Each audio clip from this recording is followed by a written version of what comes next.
We're getting situated. Ro and the kids here. Welcome back to our exciting show of wild and wacky animals. Now we've got, hello, see what our next guest just said? Sit down real quietly, kids. Let's sit on the lip here because Rick and Peter have some new animals for us to meet. What do you have here? Because this one just said hello to us. Yeah, this is a green-winged macaw, and this is a large type of parrot that's found in South America. And she has learned to talk, and a lot of people are familiar with parrots talking, but they really aren't talking to us. They don't understand what we're saying back. They're mimicking or imitating sounds. In fact, we're going to get her to do a few things here and see if she'll talk for you. Her name is Poncho. Here, wait. No, she's not going to work for free. Give a little treat. There you go. Here you go. I like that, Poncho. Okay, the other thing Poncho does is, Poncho likes to sing, but she sings opera. I don't know if she'll do it for you, but we're going to give it a shot. Poncho. Oh, she's still eating that treat, so she's not going to do it right now. But, you know, the one interesting thing about macaws is people often go into the pet store and they see parrots and they think they'd make great pets. And actually, they're very beautiful, but they're very destructive. That beak that she has puts out about 700 pounds of pressure per square inch. Whoa. She could destroy a coffee table, your fingers. But let's see if she'll sing for you. She likes to sing opera. Poncho, will you sing? Sing? Oh, sing. Ponch, sing. Oh, I have to pay her. Pay me. Have to get her out here. Ponch, will you sing? Hello. Sing. Oh. Sing. Oh. How are you? Oh, she asked how you were. She's not going to sing today, so we'll just give her a treat anyway. But the other thing she'll do, if some of you want to stand up, she'll imitate your movements. So if you stand up and sway back and forth, she'll dance like you are. You ready? Ready, Ponch? Dance. Dance. There you go. Dance. Dance. Come on. Bounce back and forth. But they are very, very...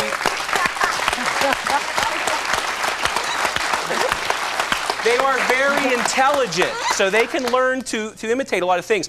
But as I said before, they're really not something you want to go in and buy without really checking into it. We recommend, you know, smaller birds if you have to have a bird for a pet, like a cockatiel. Yeah, not you, Punch. No, not you, Punch. Okay. That's a disco bird. Yep. This is a... Hey, guys, sit down. Look at this one. Now, this is a completely different kind of bird.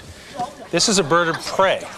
That was a cetacine, a bird that lives on seeds. This bird preys on other animals to survive. Now, we were talking about how powerful his beak was with several hundred pounds pressure.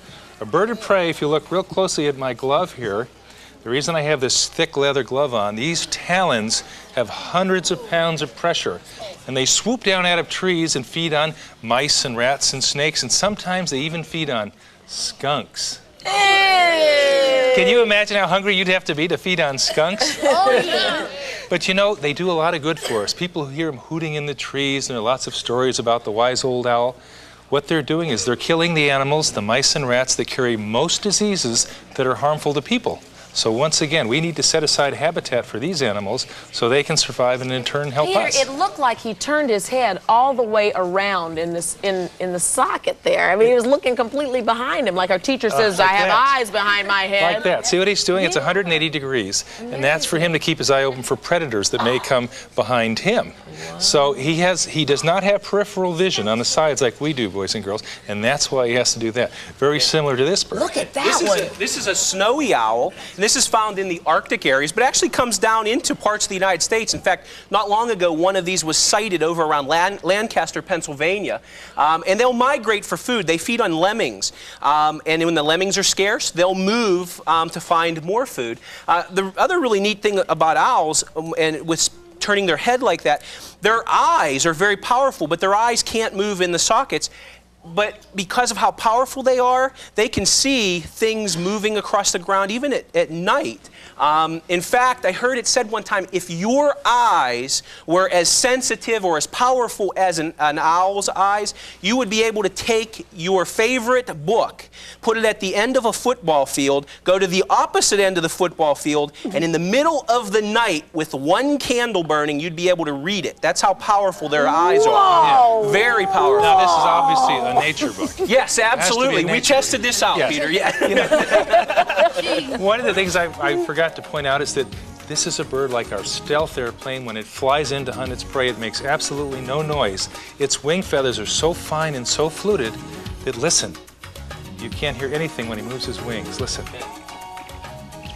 Listen, see it? Hear that? Oh. That's actually him responding to me. This bird was hand-raised and he's imprinted. He pretty much thinks that I'm another owl. And that's a very happy sound that he's making. What would we do without you guys for bringing us such wonderful lessons? It really makes a difference to be able to reach out and touch these animals. It really does. If you want to know what you could do to help the Philadelphia Zoo Renewal Fund, take out a pen and write down the address that you see right here on your screen as we go to break. And get your kids to write and help out too. It could be a real wonderful family project for you to save an animal family. And we'll be right back in a minute.